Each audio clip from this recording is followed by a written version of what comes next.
Dear Kuya Poy, ako nga pala si Ronald, 37 years old, currently living dito sa Pasay City kasama ang aking asawa.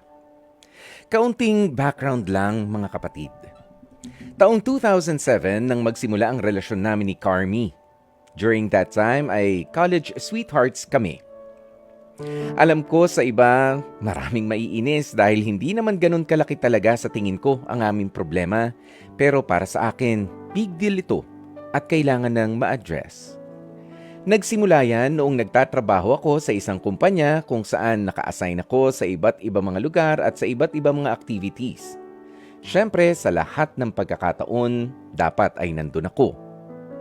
Dahil inuobliga rin ako ng mga boss ko na mag-report sa mga events na nakatoka sa akin. Pero ang problema, Kuya Poy, most of the time ay palagi akong sinisita at minamadaling pauwiin ng misis ko.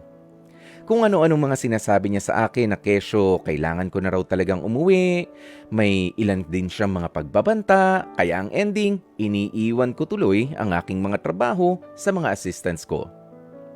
Sa tuwing pumapasok nga ako noon, palagi na lang nagiging limitado ang kilos ko sa trabahong ginagalawan ko. May isang beses pa nga na dahil gusto ko nang umiwas sa sermon ni Carmi ay nagawa kong umuwi na lang talaga sa amin. Sobra akong nai-stress sa kanya, Kuya Poy. Until nagdesisyon na rin akong mag-resign sa trabaho to look for a greener pasture kasi lumalaki na nga rin ang baby namin.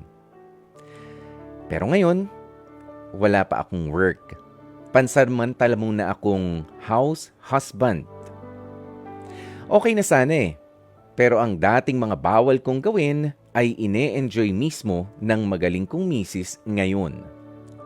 Gaya na lamang ng pagsabay-sabay na kumain sa kanya mga office mates, mga coffee dates with them at marami pang iba. Ito ang masaklap sa lahat. Every time kasi na sinisita ko siya sa mga bagay na ayaw niya na ginagawa ko noon ay na ine-enjoy niya na ngayon ay pinagmumulan po ito ng aming matinding mga pagtatalo. And it feels so unfair. I just wanted to tell her lang naman na kung anong ginagawa mo, yan yung mga bagay na ayaw mong gawin ko before, di ba? Sinubukan ko naman makipag-usap na maayos sa kanya, Kuya Poy, pero ang ending na uuwi pa rin talaga sa pag-aaway. Hindi ko alam dahil ba wala akong work ngayon kaya napapansin ko ang lahat ng mga ikinikilos ng asawa ko, pero siguro most of the time, talagang nakakapikon na, Kuya Poy. Sobrang sakit lang kasi sa dibdib at wala na akong mapagsabihan pa ng aking nararamdaman. Hindi ko alam kung tama ba kung ibigay ko ang parehong energy na ipinararamdam niya sa akin, lalo na nung ako ang nagtatrabaho para sa amin. Bago ko tapusin ang storyang to, Kuya Poy, recently lang rin, na-discover ko na hindi pala siya active sa pag-like man lang sa mga post ko sa social media, pero pagdating sa ibang tao at sa ibang mga kakilala, may pa wow emoji pa. Maraming salamat sa pagkakataong maging storya ang aking kwento sa araw na to. Hanggang dito na lamang po. Lubos na gumagalang, Ronald. Dear Kuya Poy, Appreciate your partner more often. Yan ang masasabi ni Kuya Poy. Huwag sita ng sita sa mga pagkakamali niya, sa mga pagkukulang niya. Huwag tayong controlling sa ating mga partner, ha?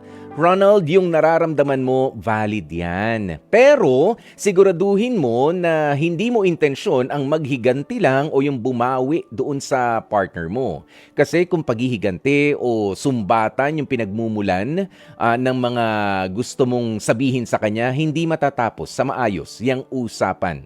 Ha? Believe me.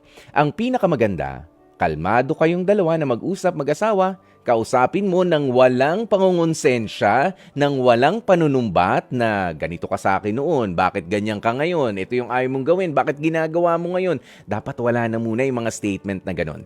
Bagkus, ipaliwanag mo na maayos kung ano nga ba ang problema at kung papaano ninyo aayusin yung problemang yan. Okay? Hindi dapat lumabas na kung sino ang may trabaho ay siya lang ang masusunod sa isang bahay, sa isang tahanan. Hindi tama yung ganun. Hindi rin dapat na pamihasain o sanayin yung partner mo na siya na lang, nang siya na lang yung laging nasusunod. Ha? Okay? Hindi ko sinasabi na under Desaya si Ronald, naging mabait ka lang, pero magiging under ka kapag ka ikaw nga ay nagpatuloy na hindi magsalita. Kaya maganda na nasabihin mo sa kanya na makinig ka rin bago ka magsalita para hindi tayo laging nagtatalo. Pero kung sakali na bago pa lang naman sa trabaho itong si Mrs., oo, hayaan mo lang naman din muna siya.